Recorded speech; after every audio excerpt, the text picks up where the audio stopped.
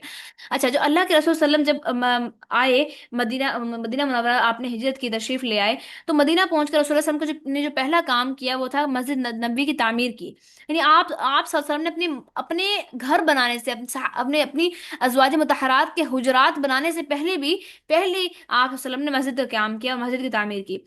تو تاکہ جو ہے مسلمانوں کے جو دن میں 5 دفعہ اکٹھے ہو کر نمازیں پڑھنے کا جو مسئلہ ہے وہ حل ہو، اور مسلمان جو ہے اپنے مجموعی جو حالات ہیں ان کے اوپر غور کر سکے۔ اچھا، دوسرا اہم مسئلہ تھا مہاجرین کی آباد کاری، کہ انہیں کہاں آباد کرنا ہے اور کہاں ان کا معاش رکھنا ہے، تو اس لیے آپ صلی اللہ علیہ وسلم نے جو دوسرا کام کیا وہ یہ تھا کہ مہاجرین اور انصار میں سلسلہ مواخات قائم کر دیا، جو کہ آج تک دوبارہ ایسی مثال کوئی قائم نہیں ہوئی، کہ نہ ہی اور دنیا نے ایسا مواخات، ایسا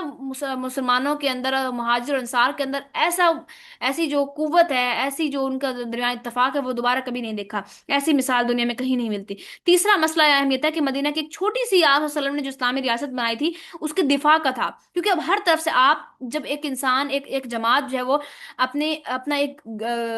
گڑھ بناتی ہے، ایک جگہ پہ ایک جگہ کو اپنا مرکز بناتی ہے، تو وہاں پر جیسے آپ الگ ہوتے ہیں، مرکز بناتے ہیں، ایک نئی حکومت بنتی ہے، تو وہاں پر جو مخالفین ہوتے ہیں ان کا ڈر بھی بڑھ جاتا ہے، ہر طرف سے دشمن جو ہے وہ آپ کی طرف نظر کیے ہوئے ہوتا ہے۔ تو اس لیے اللہ کے رسول صلی اللہ علیہ وسلم نے جو اس دفاع کے مسئلے کو حل کرنے کے لیے بھی آپ نے کچھ اقدامات کیے، کیونکہ اب مشرکین مکہ جو تھے ان کے علاوہ دوسرے مشرک قبائل بھی مسلمانوں کو صفحہ ہستی سے مٹانے کے لیے بالکل تیار ہوئے ہو گئے تھے، اور خود نبی صلی اللہ علیہ وسلم بھی یہود جو مسلمانوں خود مدینہ میں کے جو یہود تھے وہ بھی مسلمانوں کے دشمن بنے ہوئے تھے۔ اب وہ کیوں دشمن بنے ہوئے تھے؟ اب ان کا یہ کہنا تھا کہ جو آنے والا نبی ہے وہ سیدنا اسحاق کی اولاد کے بجائے سیدنا اسماعیل کی اولاد سے کیوں مبعوث ہو گیا؟ تو اس وجہ سے جو یہود کے تین قبائل تھے، ان کو نام یاد رکھنا ہے، بنو کینکا، بنو نذیر اور بنو قریظہ، مدینہ میں آباد تھے، یہ تھے یہود کے تین قبائل، جو آپس میں ان کی نا آپس میں بہت پھٹے ہوئے تھے، اندر سے بہت ان کی آپس میں لڑائیاں ہوتی تھی۔ اور مدینہ کے مشرکوں کے دو قبائل تھے، اوس اور خزرج، یہ ان کے حلیف بن کر انہیں لڑتے رہتے تھے، مطلب دونوں بیچ کا کردار ادا کرتے تھے، کبھی وہ ایک گروہ ان کے ساتھ مل گیا، ایک ان کے ساتھ مل گیا مشرکین کا، اور وہ آپس میں لڑنا شروع ہو گئے۔ آپ وسلم نے کیا کیا کہ سب سے پہلے جو یہودیوں کو ایک ہی مشترکہ مفاد کے اوپر انہیں دعوت دی، اور وہ مفاد یہ تھا کہ مدینہ کا دفاع کرنا ہے، یعنی کہ جو یہود ہیں وہ بھی مدینہ میں رہ رہے ہیں، اور اب نبی وسلم کی ریاست جو ہے وہ بھی مدینہ کی ہے۔ آپ نے یہود کو راضی کیا کہ مدینہ کے اندر کے اوپر اگر باہر سے کوئی حملہ ہوگا تو وہاں پر یہود اور مسلمان مل کر لڑیں گے، پہلی بات، مل کر دفاع کریں گے۔ دوسری بات کہ جو کوئی بھی اخراجات ہوں گے جنگ کے وہ مل کر برداشت کریں گے۔ نمبر تین، مسلمانوں اور یہود کے دوران کسی طرح کے بھی جھگڑے کی صورت میں حکم جو ذات ہوگی، جو حکم ہوگی، حاکم بنے گی، جو فیصلہ کرے گی، وہ رسول اللہ صلی اللہ علیہ وسلم کی ذات ہوگی۔ تو بظاہر جو ہے یہ ایک ایسے مطالبات ہیں کہ جن کو یہود کے لیے ایکسپٹ کرنا ان کے لیے مشکل ہے۔ ایک عام بندہ ایک ایسی نئی ریاست جو ابھی آپ آگے کہیں پہ بیٹھے ہیں، کہیں پہ آپ نے ریاست بنائی ہے، اور آپ کہیں کہ آپ کا حکم چلے، تو یہ ایک بہت مشکل فیصلہ ہوتا ہے، لیکن اللہ تعالیٰ نے کا یہ انتہائی کرم ہو گیا کہ یہود جو ہے وہ اس بات کے اوپر راضی ہو گئے کہ اللہ کے رسول کا فیصلہ کہ باہم مخالفت کے اندر باہمی جو معاملات ہیں ان کے اندر ان کے اندر جو فیصلے کی ذات قرار پائی وہ اللہ کے رسول کی ذات تھی، کہ جب کبھی کوئی معاملہ کھڑا ہوا تو ترازے کا نام وہ اللہ کے رسول کی ذات ہوگی۔ اچھا، ابھی ایک یہ تو ہو گئے یہود کی بات۔ اب جو تیسرا ان کو جو مسلمانوں کو جو تیسری پاور تھی، جو تیسری مخالفت تھی، وہ تھی منافقین کی، جو بظاہر تو مسلمان تھے لیکن وہ انہوں نے کفار کا ساتھ دیا ہوا تھا، اور کفار کے اندر ان میں مکہ کے کفار بھی شامل تھے کہ جو یہاں سے مخبریاں کیا کرتے تھے، ٹھیک ہے؟ تو یہ چیز ہوگی، تین چیزیں، تین گروہ ہو گئے، ایک یہود، ایک مشرک، اور ایک منافقین۔ اب تین طرح کے لوگ ہیں، تین طرح کے دشمن ہیں جو مدینہ کے اندر رسول اللہ صلی اللہ علیہ وسلم اور صحابہ کے قیام کے بعد آپ کے دشمن ظاہر ہوئے۔ اب ان تینوں سے مقابلہ ضروری تھا، تو اب جو مدینہ آتے ہی فوراً جو صورت نازل ہوئی، اس صورت کا نام تھا سورۃ البقرہ۔ اب اس چیز کو مائنڈ میں آپ نے بٹھا لینا، ٹھیک ہے؟ اب یہ یاد رکھیں کہ جو سورۃ البقرہ ہے اس سے پہلے تقریباً 86 صورتیں جو ہے وہ پہلے نازل ہو چکی تھی، تو 87 جو صورت ہے وہ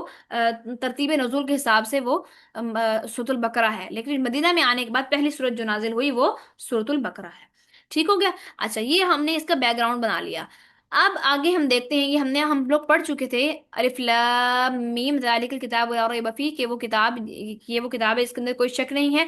فیہ، اس میں ہدی للمتقین، ہدایت ہے متقین کے لیے،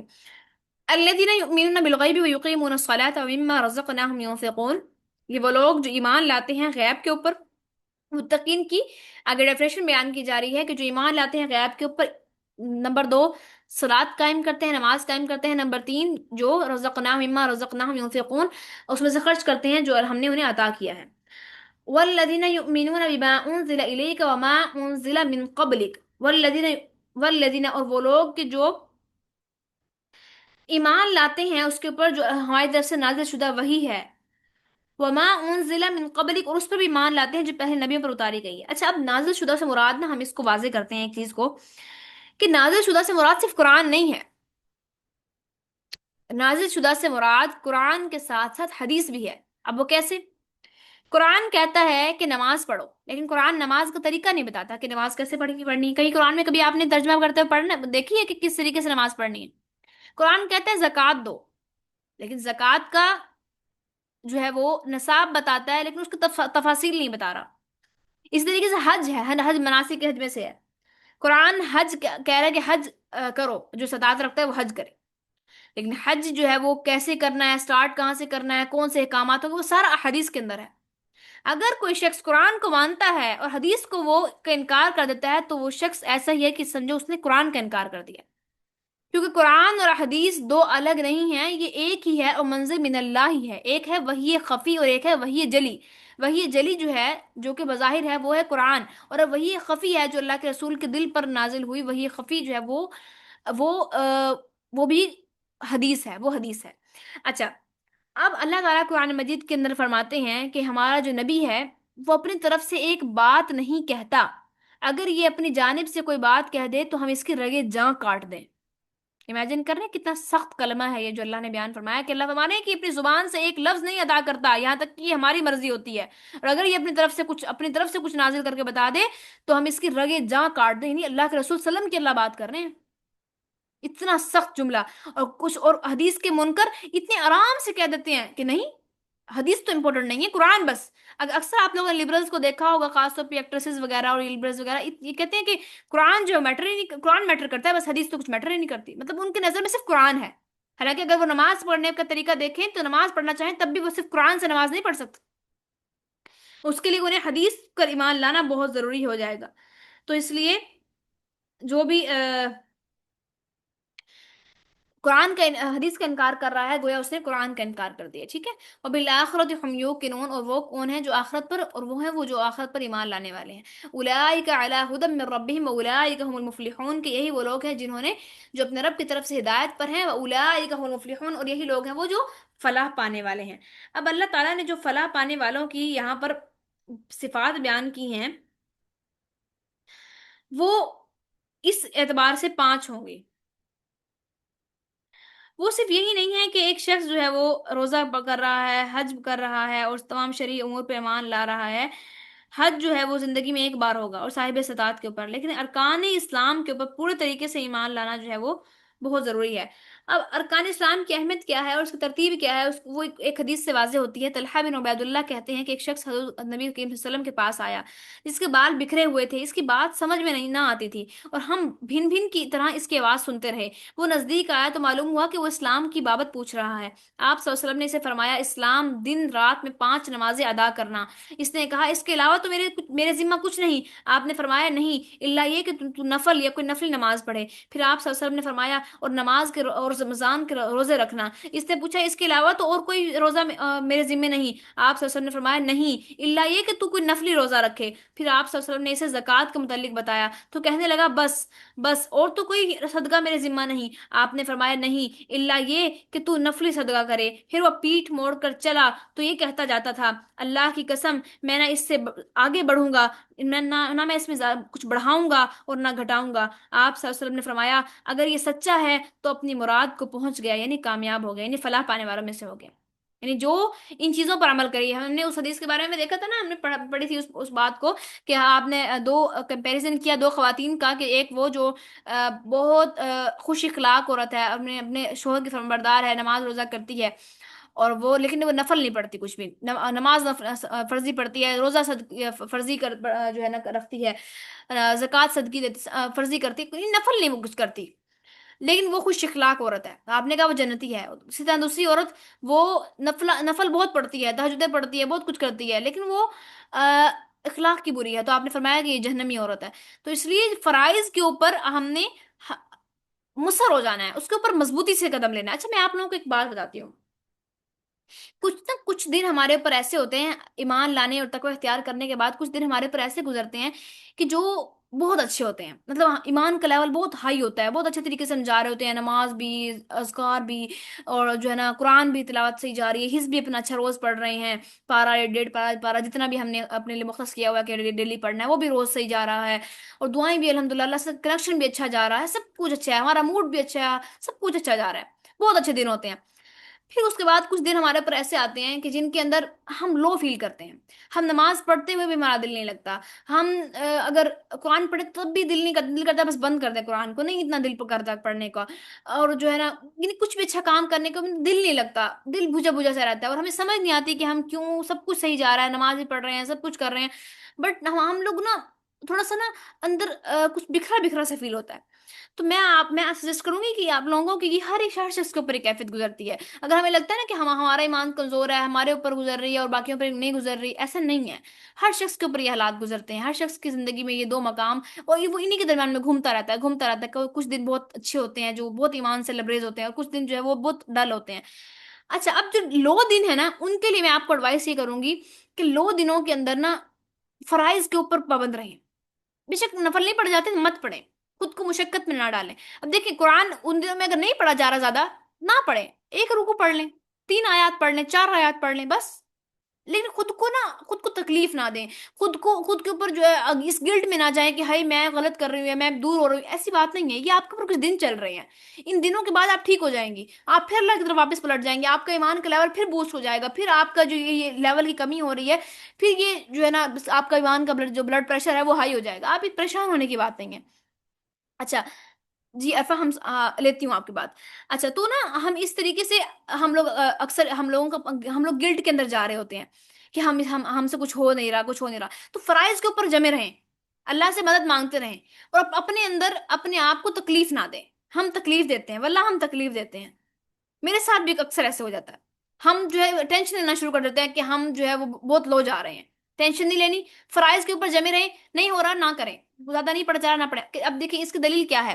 اللہ تعالیٰ فرماتے ہیں قرآن مجید کے اندر رسول اللہ صلی اللہ علیہ وسلم کو کہ اے اللہ کے رسول، ہم نے قرآن آپ پر اس لیے نازل نہیں کیا کہ آپ مشقت میں پڑ جائیں،